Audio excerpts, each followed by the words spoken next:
पैसा थोड़ी दवा है। कौशल देश के भवानीपुर गांव के बाजू वाले गांव में सुगम बाबू नाम का एक वैद्य रहता है। उसका हाथ बहुत अच्छा है करके बहुत प्रचलित था वो। उसके उपचार करने के तरीके के वजह से उसके बराबरी में वहाँ के आजू बाजू वाले के गांव में कोई खड़ा नहीं रह पाया।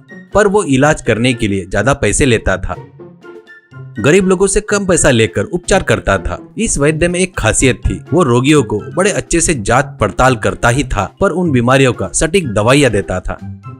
गरीब लोग रहते तो उनको दवाई देकर वो लोग जितना दिए उतना लेता था। भवानीपुर गांव में रामनाथ बोलकर एक कंजूस धनवान रहता है। वो किसी को भी एक पैसा भी नहीं देता था। रामनाथ को एक बार आंखों की बीमारी हो जाती है। आंखों से लगातार पानी बह रहा था, आंखें लाल हो गए थे। फिर भी रामनाथ को वैद्य बोले तो गुस्सा था। कारण ये था कि वो धनवान के पास से ज्यादा पैसा लेता था।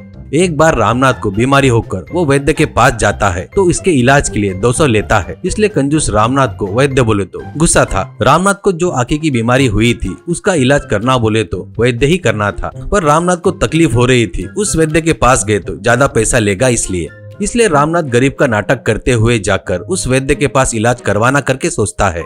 वो एक फटे पुराने कपड़े पहनकर और एक पुराना कपड़ा सिर पर लपेटकर 2 आने लेकर वैद्य के पास जाकर सुगम बाबू करके उस वैद्य से अपनी भाषा बदलकर बात करना शुरू करता है। उसके आंखों की बीमारी हो गई करके वैद्य को बताकर अच्छे से देखकर दवाई दो कहता है। सुगम बाबू, मैं तेरी बीमारी का इलाज करता हूँ तो डर मत, मैं बताया वैसा कर। 4 मूली लेकर उसको गोल काट कर नमक डालकर उस पर पानी बाहर आएगा ना, उस पानी में हींग मिलाकर पी। उसके बाद वो मूली के टुकड़े को दिन में सुखाकर रात में खा। ऐसे 30 दिन खाया तो तेरी बीमारी पूरी तरह से ठीक हो जाएगी, ऐसा कहता है सुगम बाबू।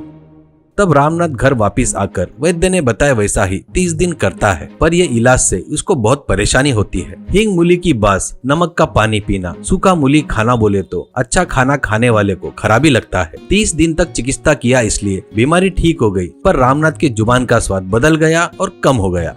इसलिए रामनाथ बीमारी ठीक होते ही जिलेबी खरीद कर खाता है। घाई से ज्यादा खाकर अपचन, पेट दर्द सब हो जाता है। इससे फिर से वैद्य के पास जाना पड़ेगा करके रामनाथ फिर से पुराना भेष बनाता है और 2 आने लेकर वैद्य के पास जाता है और उसकी पुरानी बीमारी ठीक हो गई और नई बीमारी लग गई करके बताता है। तो वैद्य रामनाथ को अच्छे से देखकर, क्या खाकर ये बीमारी ला लिया, तूने जो खाया उसके हिसाब से दवाई देना होगा, ऐसा कहता है। रामनाथ वैद्य से, मैंने जलेबियाँ खाया हूँ करके बताता है। वैद्य, इतना अजीर्ण हुआ है तो बहुत जलेबी खाया होगा, कहता है वैद्य जी। तो रामनाथ, अरे बाप रे, पेट दर्द कर रहा है, पहले दवाई दो करके जिद करता है। तो वैद्य, तुझे इतना जलेबी खिलाने वाला धनवान ही होना चाहिए, और वो धनवान कौन है जब तक पता नहीं चलेगा तब तक दवाई नहीं दूंगा, ऐसा कहता है सुगम बाबू। और जो बीमारी दे सकता है वो बीमारी के पैसे नहीं दे सकता क्या, कहता है गुस्से से सुगम बाबू। तो मैं रामनाथ जी का नौकर हूँ, कल उसके घर में जलेबी बनाए थे, तुम्हारे पास से आंखों की बीमारी की दवाई लेने के बाद मूली के टुकड़े खाने की वजह से जुबान का स्वाद बदल गया, कम हो गया था, इसलिए जलेबी देखकर अपने आप को रोक नहीं पाया और जमकर खा लिया, ऐसा कहता है वैद्य। तो तेरे मालिक रामनाथ है मतलब, तो जाकर उसी से 100 रुपए मांग कर ला, तुझे अच्छी दवाई देता हूँ, ऐसा कहता है रामनाथ। उनके जलेबी खाकर बीमारी मैंने ला लिया तो पैसे उनसे कैसे मांगू, ये मुझसे नहीं होगा, ऐसा कहता है। तो सुगम बाबू, तेरे से नहीं होता तो मैं ही जाकर मांग लूंगा, ऐसा कहता है। कुछ तो भी चूरन रामनाथ के मुंह में डालकर थोड़ा पानी पिलाकर तुम्हारी बीमारी ठीक हो जाएगी, जाओ, ऐसा कहता है। रामनाथ का मुंह भक्क से जल जाता है, जुबान का स्वाद खत्म हो जाता है, आंखों के आगे अंधेरा आने लगता है। इससे वो फटाफट घर जाकर गुड़ खाना करके सोचता है, पर वो ज्यादा चल नहीं पाने से बीच में ही एक जगह पर बैठ जाता है। इस बीच वैद्य जी रामनाथ के घर जाकर रामनाथ घर में नहीं है पता करके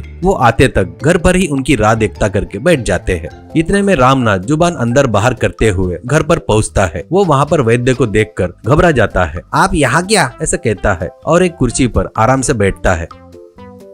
तब वैद्य, मुझे तो शक पहले से ही था, क्योंकि तुमको जो बीमारी हुई थी वो गरीबों को होने वाली बीमारी नहीं थी। तुम आंखों की बीमारी बताकर दवाई दो बोले, तब तुम सच में गरीब सोचकर घरगुती इलाज किया। तुम जैसे को वैसा इलाज नहीं करना चाहिए। तुम जैसे धनवानों के लिए स्वादिष्ट दवाइयाँ, खुशबूदार लेप और तेल है, ये अजीन के लिए भी वैसा ही है। तुम धन के लिए मत देखो, बहुत अच्छे दवाई है, मीठी है, बीमारियों के लिए स्वादिष्ट दवाइयाँ है, ऐसा कहता है। रामनाथ को सुगम बाबू स्वादिष्ट दवाइयाँ देकर इलाज करके बहुत पैसे लेकर चला जाता है।